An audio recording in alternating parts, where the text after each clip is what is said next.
बिस्मिल्लाहिर्रहमानिर्रहीम, अस्सलाम वालेकुम। Welcome to Fatima's kitchen. तो गर्मियों में जब हल्की फुल्की भूख लगी हो और बहुत दिल कर रहा हो कुछ नया और कुछ ठंडा मीठा खाने को, तो आज हम बनाएंगे बहुत ही मज़ेदार सूजी की खीर और उसके साथ गुड़ का शरबत। और सूजी की खीर में चीनी का इस्तेमाल बिल्कुल भी नहीं होगा। तो आइए जी, इस मज़ेदार सी रेसिपी को बनाना स्टार्ट करते हैं। यहाँ पे हम एक पैन लेंगे, उसमें ऐड करेंगे 1 कप के बराबर सूजी और साथ ही 3 कप हम इसमें ऐड करेंगे दूध। अभी चूल्हा जो है वो बिल्कुल ऑफ है, चूल्हा ऑन नहीं किया। पहले हम इसमें पानी और मिल्क ऐड करेंगे, उसके बाद हमने चूल्हे को ऑन करना है। 3 कप हमने इसमें मिल्क के ऐड किए हैं, तो 4 कप हम इसमें पानी का ऐड करेंगे।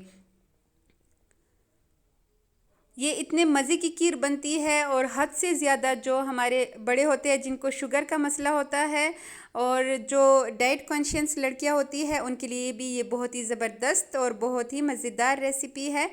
तो आपने लाजमी एक दफ़ा ट्राई करना है। गर्मियों में अक्सर हमें असर के टाइम बहुत ज़्यादा भूख लग जाती है, मतलब दिल करता है कुछ ठंडा मीठा खाने को, तो ये उसके लिए एक बेहतरीन ऑप्शन है। यहाँ पे हम इसको अब कुक करेंगे 5 से 6 मिनट के लिए। 5 से 6 मिनट में ये अच्छे से जो है थिक हो जाएगा और अच्छे से कुक हो जाएगा। देन हमने इसको अच्छे से कुक करने के बाद चूल्हा ऑफ कर देना है और इसको किसी भी ट्रे में या किसी भी बर्तन में निकाल लेंगे और इसको रख देंगे साइड पर ठंडा होने के लिए।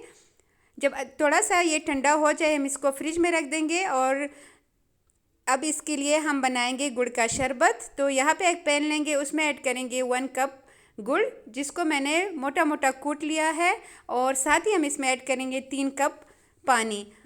इसको बॉयल आने तक हमने कुक करना है। ये शरबत बहुत ही मज़ेदार बनता है। साथ ही हम इसके गंध निकालने के लिए 1 टेबल स्पून हम इसमें दूध का ऐड करेंगे, ताकि इसमें जितनी भी गंदगी वगैरह है वो ऊपर आ जाए। अक्सर गुड़ में ये होता है कि उसमें जो कुछ केमिकल्स वगैरह होते हैं तो वो इस तरह निकल जाएंगे। अच्छे से बॉयल जब आ जाए तो इसके ऊपर एक जाग सा आ जाता है, तो हमने उसको निकाल लेना है। और ये दूध डालने की वजह से आ चुका है, ये सारा गंद हम निकाल लेंगे। ये आप देख सकते हैं इससे बहुत कम निकला है, क्योंकि ये अच्छे वाला गुड़ मैंने लिया है। ये तो यहाँ पे हमारा शरबत बिल्कुल रेडी हो चुका है और इसको हमने अच्छे से ठंडा कर लिया है। साथ हम इसमें बर्फ़ ऐड कर लेंगे और इसको सही चिल करके हमने यूज़ करना है। और खीर भी हमारी अच्छी सी ठंडी हो चुकी है। हम अब इसे डिश आउट करते हैं। तो झटपट बनने वाली ये मज़ेदार रेसिपी आपको बहुत ज़्यादा पसंद आएगी जब आप इसको एक बार ट्राई करेंगे। खीर जो है इसमें मैंने ना चीनी का इस्तेमाल किया है ना इलायची पाउडर का इस्तेमाल किया है, लेकिन आप यकीन करें जब इसके ऊपर हम ये गुड़ का शरबत ऐड करेंगे और इसको खाएंगे तो हाथ नहीं रुकते खाते हुए।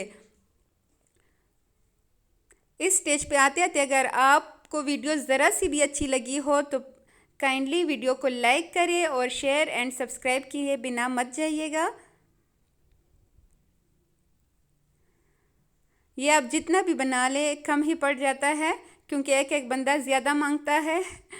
तो आपने लाजमी ट्राई करना है। अब यहाँ पे हम इसके ऊपर छिल किया हुआ गुड़ का शरबत ऐड करेंगे। अच्छा, इस गुड़ के शरबत को जैसे मैंने आपको बनाना बताया है, ऊपर से थोड़ा सा मतलब 1 टेबल स्पून हमने इसमें मिल्क ऐड किया है। तो इस तरह आप इसको बना के जब अच्छे से ठंडा हो जाए तो आप इसे फ्रिज में रख के तकरीबन 2 से 3 मंथ्स के लिए इजीली आप इसको इस्तेमाल कर सकते हैं। जब भी पीना हो इसको निकाल के तुख्मे मलंगा इसमें डाल के, मतलब पहले से उसको भिगो के 1 चम्मच वो डालें, थोड़ा सा ये डालें और साथ ही बर्फ़ डाल दें।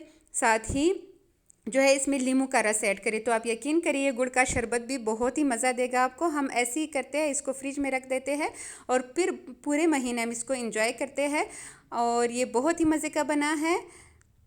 आई होप आपको आज की ये वीडियो बहुत अच्छी लगी होगी। तो मिलते हैं नेक्स्ट किसी बहुत ही अच्छी वीडियो के साथ। तब तक के लिए अल्लाह हाफिज़।